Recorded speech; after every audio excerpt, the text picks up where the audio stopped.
first down, which gets you in the second 15. I think we had a false start. So we just some pretty bad decisions and mistakes on first and second down. And after those two were over, the coolest part was they were moving the ball, doing a lot. We only had 6 plays and didn't do well with any of them. And when it was all said and done, it was only 6-0. So we were able to weather the storm and get our rhythm back.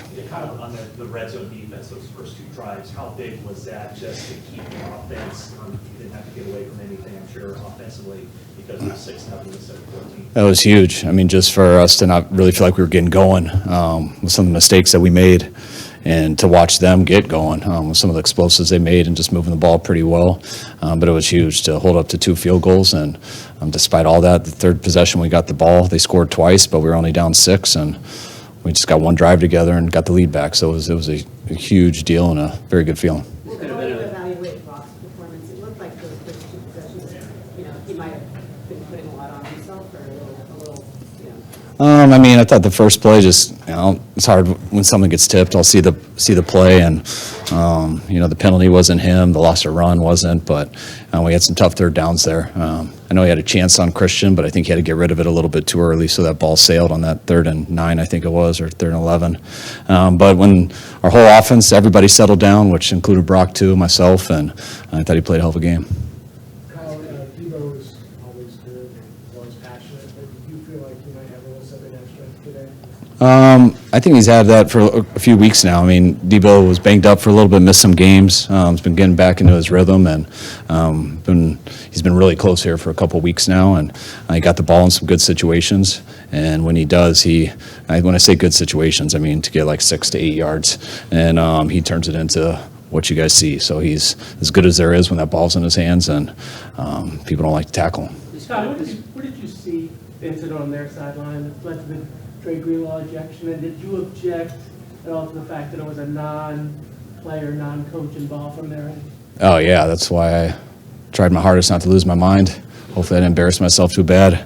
But yeah, once I didn't get to see it all from where I'm at, but when I start hearing people explain it to me and stuff, and I just can't believe someone not involved in a football game can taunt our players like that and put their hands in our guy's face. And from what I was told, Dre did it back to him, and I was told that he kind of mashed him in the face a little bit, so he got ejected. But it was a very frustrating play. I got to watch it to have a true opinion on it, but I loved how we rallied after it. Did Sirianni say something to you on the way out there? Was that what he's talking to you about there? Yeah, he was awesome. He wasn't a fan of what happened on the play either, and he handled it with total class, and was real cool. This could have been a very emotional game for Brock if it would happen in January. He seemed very even-keeled in the run-up to the game.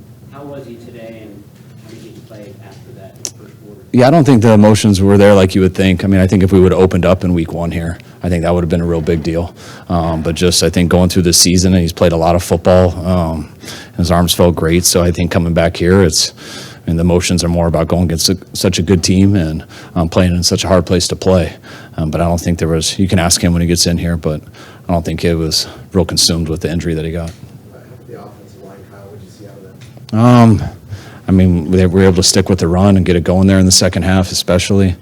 I mean, that's as big of a challenge, that group. I mean, they got some really good players rushing. I was hoping Fletcher wasn't going to play today, but he surprised us a little bit there in pregame, finding out he went. So they had a huge challenge today, and I'll feel it better on the plane. But when you run the ball like that and you're able to throw the ball, I know they must have had a hell of a game. Kyle, their defensive line was dominant your first 2 possessions. What happened? How did you guys respond so effectively for really the rest of the game? Well, there wasn't much. There's plays, and sometimes when a guy gets a tip, a play doesn't work. Sometimes when we don't throw a bubble and hand it off and a backer's unblocked, on a mistake on targeting, you get a loss of 5, and then when we get on 3rd and long, we can't hold on for that because their D-line ended up getting to Brock, and he couldn't wait for it. So there wasn't anything big difference. It was just our defense keeping us in the game and allowing us to just be patient and continue to do what we planned and play good football. And we didn't do that for 2 drives, but we like to say if we're in the game, it's a matter of time, and we got to go in there on the 3rd drive. Without your defensive lines, you emphasize you stay in rush lanes and moving. What kind of discipline does it take to be able to do that for full quarters and also still stop the run? Oh, a ton. I mean, it goes against everything in those guys' DNA, in their coach's DNA, everything. Those guys want to tee off and go rush the quarterback every play, but and they did at times, but you got to know who you're playing and the style of how that team beats people. And I thought our guys were very disciplined today, as disciplined as we have been that I can remember going against a mobile quarterback. And he still made a ton of plays like we knew he would. But our guys just kept rallying, and I know they covered a lot of ground out there. I was glad we got some extra guys up to rotate. And again, I'll watch on the plane, but I was really proud of those guys. Never done it in the past, but having Debo out there returning kickoffs to open the game, was that something, was that a conversation throughout the week? Not really. It's really cool when Schneider and Debo talked about it, and we had a good feeling just how the week went that Ray wasn't going to be able to make it. And once we found that out, and Schneider and Debo have been talking about it all week, which when a player's talking about it and you don't have to go ask them, then that's usually the way I want it. So I was very happy that he wanted to do it. You guys scored on 6 consecutive possessions there. Is that the best case scenario you envisioned last year coming in here? Yeah, I don't envision anything going in. So, but you just envision playing as hard as you can, and you hope you play what you're capable of, and usually you hope that's enough. So there wasn't much to last year with this. I mean, we were just excited to come out here and play a really good team and play well and get a win. Given the dynamic of everything that surrounded this game last year, the talk leading up to this game, the fact that you guys are kind of fighting for the number 1 overall seed, and the fact that you guys went down 6-0 and 2 good drives, what did it show about your team that you were able to not only withstand that but dominate after? I just loved how excited and ready our team was for this game, and when you are that amped up and ready to go, and for they're all there. All the games are the same, but we understand how good that team is. We understand their record, and so that makes it always a little bit bigger. And our guys are really excited for the challenge. And when you come out with that much energy and that ready to go, and things don't go well for a quarter, that was the thing I was most proud of. Our guys were able to weather the storm. I know it seems like there's panic, but you never felt it when they came to the sidelines. And usually, when you carry yourself that way, if you can just stick in it, usually good things happen after, and they did. I think a couple weeks ago you were asked if you thought you guys were playing as good as you can play. You said no.